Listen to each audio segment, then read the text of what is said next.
আসসালামু আলাইকুম এভরিওয়ান, কেমন আছেন সবাই? নতুন বছরের শুভেচ্ছা সবাইকে। 2024 সাল চলে গেল, 2025 সাল এসেছে। যাক আলহামদুলিল্লাহ, 2024 সালে অনেক কিছু পেয়েছি, আবার কিছু কিছু হারিয়েওছি।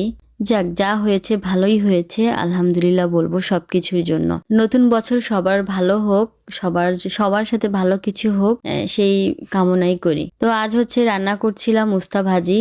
ঘরে অল্প কিছু উস্তা ছিল, তার সাথে নতুন আলু ছিল ছোট ছোট। তো আমি হচ্ছে সবসময় লম্বা করে কুচি করেই হচ্ছে উস্তার সাথে মানে আলু দিয়ে ভাজি করি, কিন্তু হচ্ছে আসি কি মনে করে যেন আমি হচ্ছে গোল গোল করে উস্তাগুলো কেটে নিয়েছি। উস্তা যেমন কেটেছি আলু সেভাবে কেটেছি, দেখতে অবশ্য ভালোই লাগছে। তো উস্তাটাকে হচ্ছে ভাজি করে নিয়ে আমি প্রথমে হচ্ছে উস্তা ভাজির সময় অল্প পেঁয়াজ দিই, অল্প পেঁয়াজ মরিচ দিয়ে তারপরে হচ্ছে উস্তাটাকে ভাজি। যেই কিছুক্ষণ একটু ভাজা হয়ে আসার পরে তারপরে হচ্ছে এর মধ্যে কাঁচা পেঁয়াজ দিই। কাঁচা পেঁয়াজ দিয়ে উস্তাটাকে ভাজা ভাজা করে ফেলি, তাহলে উস্তাটা মানে খেতে ভালো লাগে। এভাবে আমি এটা হচ্ছে এইভাবে ভাজি করা হচ্ছে আমার আম্মুর কাছ থেকে শিখেছি। এতে হচ্ছে উস্তার টেস্টটা অনেক ভালো হয়। আপনারা কে কে এইভাবে উস্তা ভাজি করেন কমেন্ট বক্সে জানাবেন কিন্তু।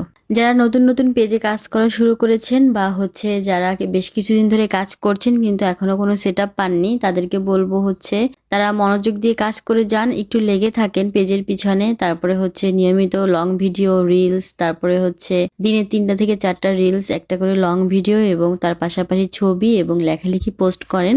দেখবেন যে নতুন যে টুলস কন্টেন্ট মনিটাইজেশন, ওইটা হচ্ছে মানে পেতে খুবই সহজ হবে। ফেসবুকের মানে সময় হলে ফেসবুক হচ্ছে দিয়ে দিবে। আর একবার সেট আপ করতে পারলে তো আলহামদুলিল্লাহ এই পেজ থেকে ভালো একটা অ্যামাউন্ট হচ্ছে আপনি আর্নিং করতে পারবেন। আসলে ভালো কিছু পাওয়ার জন্য হচ্ছে অনেক বেশি ধৈর্য ধরতে হয়। আর একটা কথা মনে রাখবেন, সেটা হচ্ছে সফলতা কিন্তু সবার একই সময় আসে না। কেউ একটু আগে পেয়ে যায়, কেউ মাঝপথে পায়, কেউ আবার অনেক দিন ধরে কষ্ট করছে তারপরেও পাচ্ছে না, কিন্তু পাবেন, ইনশাল্লাহ পাবেন। আপনারা একটু যারা এখনো পাননি একটু লেগে থাকেন, অবশ্যই পাবেন। এরপরে হচ্ছে রান্না করছিলাম এখানে হচ্ছে কলাই শাক। আমরা ওটাকে কলাই শাক বলি, কিন্তু হচ্ছে এটা মেবি হচ্ছে মটর, যে শাকটা মটরশুঁটি শাক মনে হয় এটা, কিন্তু আমার শ্বশুরবাড়ির ওইদিকে এটাকে হচ্ছে কলাই শাক বলে। তো এই শাকটা দিয়ে হচ্ছে ট্যাংরা মাছ রান্না করব, মানে মেখে একদম শুকনো শুকনো করবো, চচ্চড়ি যেটাকে বলে আর কি। এই শাক রান্না আমি তেমন একটা ভালো পারি না, সত্যি কথা বলতে গেলে। আমার শাশুড়ি এই রেসিপিটা অনেক ভালো করে। এবার শাক দিয়ে যে কোনো মাছ আমার শাশুড়ি রান্না করতে পারে, ওটা খেতে অনেক ভালো লাগে, দেখতেও অনেক সুন্দর হয়। আমি রান্না করলে এটা দেখতেও ভালো লাগে না আর খেতেও বেশি একটা ভালো হয় না। সবকিছু এটা হচ্ছে হাতে মেখে তারপরে বসিয়ে দিয়েছি। এখানে আর তেমন কিছু করতে হবে না, জাস্ট ঝোলটা শুকিয়ে আসলেই হচ্ছে এটাকে নামিয়ে নিব।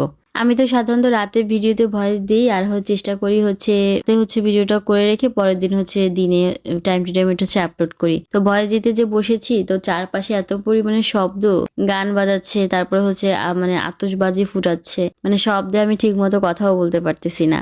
ফেসবুক পেজের কাজ যারা শিখতে চান তারা ইনবক্স করবেন। ফেসবুক পেজ মনিটাইজেশন কোর্সের বুকিং চলছে। তো এতক্ষণ যারা ধৈর্য ধরে আমার সাথে ছিলেন, অনেক ধন্যবাদ আপনাদেরকে। পরবর্তীতে কথা হবে নতুন কোনো ভিডিওতে। ভালো থাকবেন সবাই, আল্লাহ হাফেজ।